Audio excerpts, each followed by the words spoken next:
최근 공개된 인터뷰에서 MMA의 고트 중 한 명으로 꼽히는 GSP는 카디오가 MMA 파이터에게는 쓸모없다는 생각을 밝혔습니다. 난 더 나은 MMA 파이터가 되기 위해 체력 훈련을 한다는 개념 자체를 믿지 않아. 이 문제로 피라스랑도 자주 논쟁을 해. 나는 효율을 더 중요하게 보거든. 사람들이 나한테 그럼 왜 달리기를 하냐고 묻는데 난 스프린트를 해. 그게 주는 효과가 좋아서 하는 거지. 체력을 늘리려고 하는 건 아니야. 짧은 시간 동안 최대한 강하게 하고 잠깐 쉬었다가 그걸 계속 반복하는 방식이 나한테는 큰 도움이 된다고 생각하거든. 특히 나이가 들수록 더 그렇고. 난 오랫동안 스프린트를 해왔고 그 효과가 마음에 들어. 근데 그걸 카디오 향상을 위해서 하는 건 아니야. 격투기에서는 결국 효율이 전부라고 생각하거든. 네가 나보다 체력이 좋아도 내가 더 효율적으로 싸우면 결국 네가 먼저 지치게 돼. 이건 다른 스포츠도 다 똑같아. 하키든 농구든 상관없어. 운동선수라면 효율이 최우선이야. 스킬, 테크닉 그리고 효율에 집중해야 돼. 물론 기본적으로 몸 상태가 좋아야 하는 건 맞아. 컨디션이 안 좋으면 그건 기본기가 무너진 거니까. 다만 하루는 24시간이잖아. 컨디셔닝에 시간을 너무 많이 쓰고 기술 훈련에 시간을 덜 쓰면 투자 대비 효율이 떨어진다고 생각해. 특히 엘리트 레벨에서는 대부분 선수들이 이미 VO2 max가 최상 수준이야. 조금 더 끌어올릴 수는 있겠지. 벤치프레스를 2장 드는 선수가 2.5장까지 올릴 수도 있고. 근데 그게 경기력 향상으로 이어진다고는 생각 안 해. 벤치를 더 잘 들 수는 있겠지만 그게 경기력에 도움이 된다고는 생각하지 않거든. 내가 하는 컨디셔닝 훈련은 대부분 경기력을 올리기보다는 몸을 관리하는 목적에 더 가깝다고 생각해. 일본 유도 올림픽 대표팀만 봐도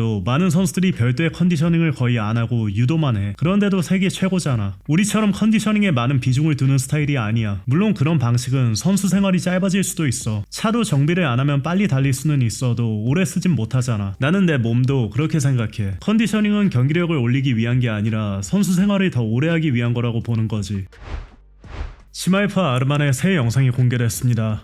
This is my time. Live. This is my time.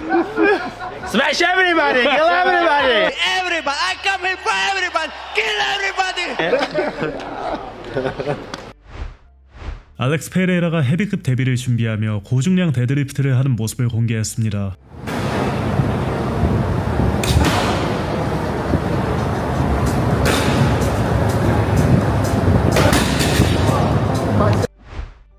최근 공개된 인터뷰에서 메랍드발 리시블리가 자신의 가슴에 조지아 국기 문신을 새기게 된 이유에 대해 설명했습니다. UFC가 규정을 바꿨어. 예전에는 국기를 들고 입장할 수 있었는데 이제는 국기도 안 된다고 하더라. 목걸이도 하고 있었는데 그것도 안 된다고 해서 그래서 문신으로 새긴 거야. 와이프 문신 같은 건 할 필요 없어. 나중에 와이프가 바뀔 수도 있으니까.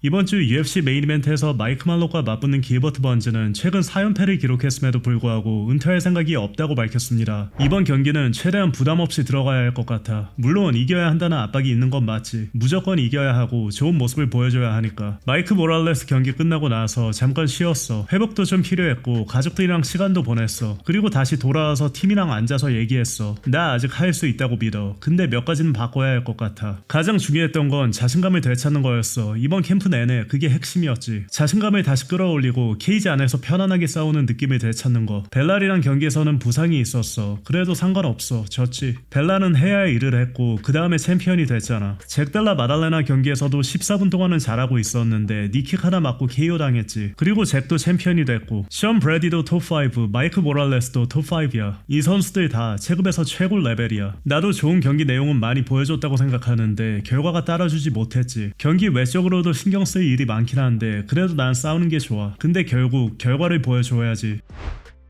조시 호킷에게 판정 패를 당한 커티스 블레이즈는 경기 전 트래시 토크에도 불구하고 호킷을 존중한다고 밝혔습니다. 호킷한테 존중이 있냐고? 당연히 있지. 내 안화를 부러뜨린 앤데 어떻게 존중을 안 해. 아, 걘 솥밥이야. 이런 식으로 말하면 그건 그냥 거짓말이지. 걘 잘 싸워. 걔 성격이 마음에 드냐고? 걔가 하는 그 캐릭터, 퍼포먼스 같은 건 별로야. 근데 글러브 끼고 옥타곤 안에서의 모습은 존중하냐고?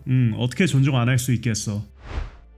아르만 사르키안이 라이언 가르시아가 약속했던 4만 달러를 아직 주지 않았다고 밝혔습니다. 최근 방송 도중 가르시아는 아르만 사르키안의 친구이자 복서인 라파엘 시모니안을 바디샷으로 다운시킬 수 있다는 조건으로 4만 달러 내기를 했는데요. 하지만 가르시아는 라파엘을 다운시키는데 실패했고 결국 카메라 앞에서 아르만에게 현금 다발을 건네는 모습이 포착됐습니다. 이후 사르키안은 기자 아담 주바이라이프에게 가르시아 측이 금액을 확인하겠다며 돈을 다시 가져갔고 아직까지 돌려주지 않았다고 전했습니다. 아르만은 나랑 함자트가 라이언 가르시아 가르시아와 얘기해볼 거다. 그는 4만 달러 내기를 아직 지불하지 않고 있다고 말했습니다. 이어 금액을 정확히 확인해야 한다면서 돈을 다시 달라고 해서 줬는데 아직까지 돌려주지 않았다고 전했습니다. 끝으로 아르마는 가르시아는 자신의 명예를 걸고 은행으로 송금하겠다고 약속했다. 그런데 벌써 5일이 지났는데도 내 계좌 정보조차 물어보지 않았다고 덧붙였습니다.